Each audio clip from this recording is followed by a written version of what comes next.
जितना भी रस निकलता है ना उसको पेन में डाल के उसको आपको लिख देना, वहां पे गोले बना देने उस सारे रस के। तो हेलो दोस्तों, welcome to my YouTube channel. तो दोस्तों आज बहुत समय बाद आपसे मुलाकात हो रही है और मुलाकात हो ही रही है तो आपको पता है जो हम बड़ी बात करते हैं आज भी वही बड़ी बात करेंगे। तो भाई मैंने अपने थंबनेल में एक चीज लगाया, आप सभी ने देखा होगा कि ऑस्ट्रेलियन क्रिकेट टीम की तरह मत बनो, इंडियन क्रिकेट टीम की तरह बनो। तो मैंने ऐसा क्यों कहा है? तो ऐसा इसलिए कहा है क्योंकि भाई अभी एक मैच हुआ था वर्ल्ड कप का फाइनल, जो कि सबने देखा है। तो भाई वो जो मैच था ना वो इतना बड़ा मोटिवेटर था, बड़े बड़े मोटिवेटर है उनको आप मत देखो, केवल अगर वो मैच को आप समझ जाओगे, उस टूर्नामेंट को समझ जाओगे तो भाई सबसे बड़ा मोटिवेशन है। और अभी हमारे वहां एक एग्जाम आ रहा है, आरओ समीक्षा अधिकारी, सहायक समीक्षा अधिकारी का 17 दिसंबर को एग्जाम है और वो बहुत बड़ा एग्जाम है क्योंकि अब बहुत लंबे समय बाद एग्जाम आते हैं, आप सभी को पता है। तो वो एग्जाम के लिए हो या किसी के लिए भी हो, इतना बड़ा मोटिवेटर वो टूर्नामेंट रहा है। अब एक चीज देखो, एक टीम होती है भाई पूरे टूर्नामेंट में अनबीटन रहती है, सबसे नंबर 1 रहती है, सबको हराती हुई आती है।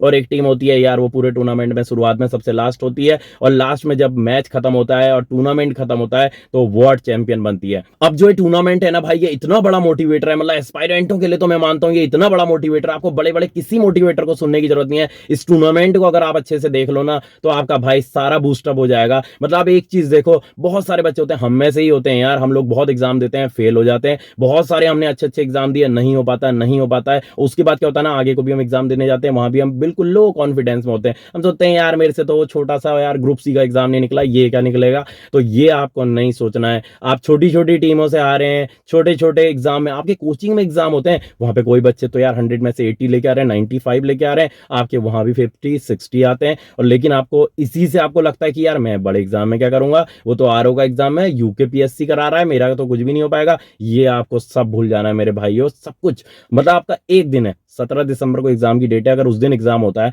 आपको सब कुछ भूल जाना है। एक दिन के लिए आपको भूल जाना है कि मेरा पिछला पास्ट जो था कैसा रहा क्या रहा। एक दिन के लिए आपको चैंपियन बन के बनना है, वहां पे आपको ऑस्ट्रेलिया बनना है यार। उस दिन इंडिया मत बनो, उस दिन एक दिन के लिए। हमारी टीम वर्ल्ड में बेस्ट है यार। अगर आपको लग रहा होगा कि यार इंडियन क्रिकेट टीम की तरह क्यों नहीं कहा, इंडियन क्रिकेट टीम सही में अभी वर्ल्ड में सबसे बेस्ट है। लेकिन आप एक चीज देखो, एक दिन उसका खराब गया और उसके चक्कर में हमारा जो वर्ल्ड कप का सपना था वो हमारा टूट गया, हमें नहीं मिल पाया वर्ल्ड कप। और जो चैंपियन बनना था, वर्ल्ड चैंपियन, वो ऑस्ट्रेलिया बन गया क्योंकि उसका एक दिन अच्छा रहा था। उनके अंदर वो कॉन्फिडेंस था यार, क्योंकि देखो खेलना हमारी टीम को भी आता था, खेलना उनकी टीम को भी आता था, चैंपियन उनकी टीम में भी थे, हमारी टीम में और ज्यादा थे उसके बाद भी। लेकिन उनका एक चीज प्लस पॉइंट था कि एक तो उनको वर्ल्ड कप फाइनलों का बहुत ज्यादा एक्सपीरियंस था, उनके जो मेंटर्स थे उन सबको लेके, और उनके अंदर एक कॉन्फिडेंस था कि यार हम तो चैंपियन है। तो यही चैंपियन बन के आपको भी जाना है एग्जाम देने। आपको बस ये सोचना है भाई मेरे को एग्जाम निकालना नहीं है, टॉप करना है। और मैं एग्जाम तो आसानी से निकाल ही लूंगा, बस मेरे को एग्जाम टॉप करना है। अब यहाँ पे भी कई लोग सोचते हैं यार कि मेरा तो यहाँ कोचिंग में एग्जाम खराब होते, यहाँ खराब होते, वहां होते। तो भाई उन सबको भूल जाओ,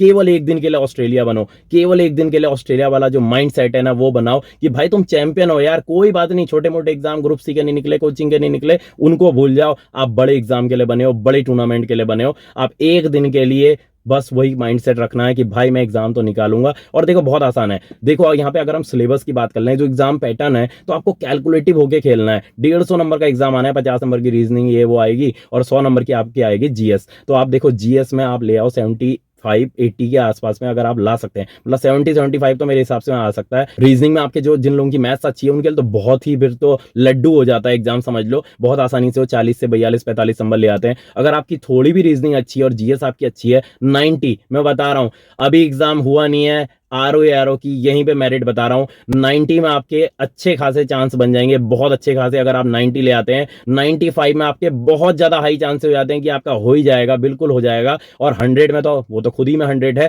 तो 100% है। तो आपको कोशिश ये करनी है कि कम से कम 95 नंबर आपको लाने हैं, जिससे आप रेस में पक्का, मेरे हिसाब से तो आपका हो जाना चाहिए 95 में, रेस के आपका हो जाएगा। 95 आपको क्रॉस करना है। कोशिश तो आपको 100 की करनी है कि मेरे 100 पार हो जाए 150 में से, और 95 तो आपको लाने ही है। तो आपको ये तैयारी करके जानी है। अब ये कैसे होगा, आपको ये सोच के जाओगे यार 95 आ जाए 95 आ जाए, तो वो नहीं होगा मेरे भाई। आपको ये सोच के जाना है कि एग्जाम को मैं टॉप करूंगा, चाहे अपने कोचिंग के बच्चों से सबसे ज्यादा नंबर लेके आऊंगा, चाहे अपने स्टेट, अपने डिस्ट्रिक्ट में लाऊं, चाहे अपने स्टेट में लाऊं, सबसे ज्यादा नंबर मेरे को लाने हैं। अगर आप ये सोच के ये माइंडसेट से जाओगे ना, तो आपके सबसे ज्यादा नंबर ना भी आए तो भाई ये 100 तो पार हो ही जाएंगे। और सिलेबस आपको यार पता ही है, इसमें बिल्कुल कैलकुलेटिव होकर, आपको जैसे रिस्क लेते हैं ना वैसे ही कैलकुलेटिव होकर आपको खेलना है। आपको पता है कि मेरे को रीजनिंग कितनी पढ़नी है, मेरे को हिस्ट्री कितनी पढ़नी है, मेरे को ज्योग्राफी कितनी पढ़नी है। अब यहाँ पे बात आती है बहुत ज्यादा इंपॉर्टेंट चीज की कि भाई अब दिन बहुत कम बचे हैं। जहां पे अगर 17 तारीख को एग्जाम होता है तो 1 तारीख से 17 तारीख के बीच में आपको बहुत ज्यादा नहीं पढ़ना है। इतना भी पढ़ लूं, ये भी पढ़ लूं, वो भी पढ़ लूं, क्योंकि जो एग्जाम निकालने वाले आप सभी जो भी बच्चे हैं वो भाई वो 3-4 साल से, 5 साल से, 6 साल से पढ़ाई कर ही रहे हैं। मतलब ये कुछ नहीं है कि आप 2 दिन एग्जाम के लिए पढ़ने लगे और एग्जाम निकल जाएगा।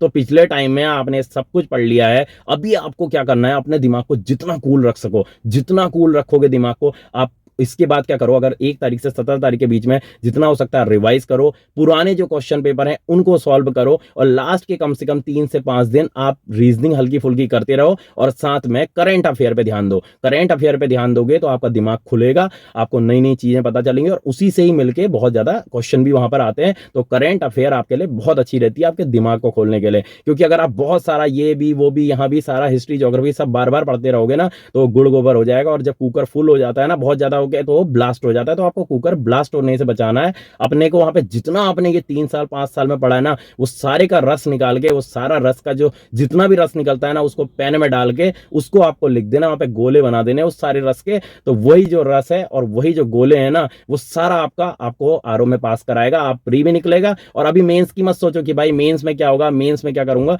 मेंस की अभी मत सोचो। जिसकी बहुत अच्छी तैयारी, जिसको लगता है यार मैं तो बहुत आसानी से प्री तो निकाल ही लूंगा, वो मेंस की करते रहे। लेकिन ज्यादातर जो बच्चे हैं केवल अपने अभी जो आपका टारगेट है उस पर फोकस करो, प्री पे फोकस करो, मेंस उसके बाद टाइम मिलेगा फिर पढ़ लेना। और टाइम मैनेजमेंट जो कि सबसे इंपॉर्टेंट चीज है, आपको वहां पे बहुत ज्यादा ध्यान देना है, क्योंकि 50 नंबर की रीजनिंग आ रही है। तो वहां पे बहुत सारे क्वेश्चन ऐसा होगा छूटेंगे भी। और आपको एक बताता हूं, कोई भी बच्चा नहीं होगा जो सारे के सारे अटेम्प्ट करके आएगा। प्री है वैसे भी, ये कोई ऐसा नहीं है कि आपका सीधे यहीं पे सिलेक्शन हो जा रहा है। तो क्वेश्चन जो आते हैं केवल वही करना, छोटे मोटे आप तुक्के मार सकते हो, कैलकुलेटिव रिस्क आप ले सकते हो, लेकिन टाइम मैनेजमेंट करना, चाहे घर में प्रैक्टिस करते रहो। और वहां पे जितना जितना टाइम आप पहले ही सोच लेना, अपना एक टाइम का शेड्यूल बना लेना कि मेरे को इतने मिनट में ये क्वेश्चन करना है, इतने में ये करना है, इतने में ये वाला पार्ट करना है। तो उस हिसाब से आप चलना, क्योंकि टाइम मैनेजमेंट बहुत जरूरी है। आपने सब कुछ पढ़ा होगा ना, उसके बाद भी आपका अगर वहां पे स्पीड धीमी होगी, क्योंकि रीजनिंग भी आपको सॉल्व करनी है, तो भाई वहां पे आपका पेपर छूट जाएगा। और अच्छा खासा आता हुआ ना, फिर से इंडियन क्रिकेट टीम बन जाओगे, ऑस्ट्रेलिया नहीं बन पाओगे। तो आपको एक ही चीज ध्यान देना है, आप जिंदगी भर इंडियन क्रिकेट टीम को फॉलो करो, उनको लाइक करो, पसंद करो, लेकिन भाई एक दिन के लिए जो अभी ऑस्ट्रेलिया ने किया ना वर्ल्ड कप फाइनल में,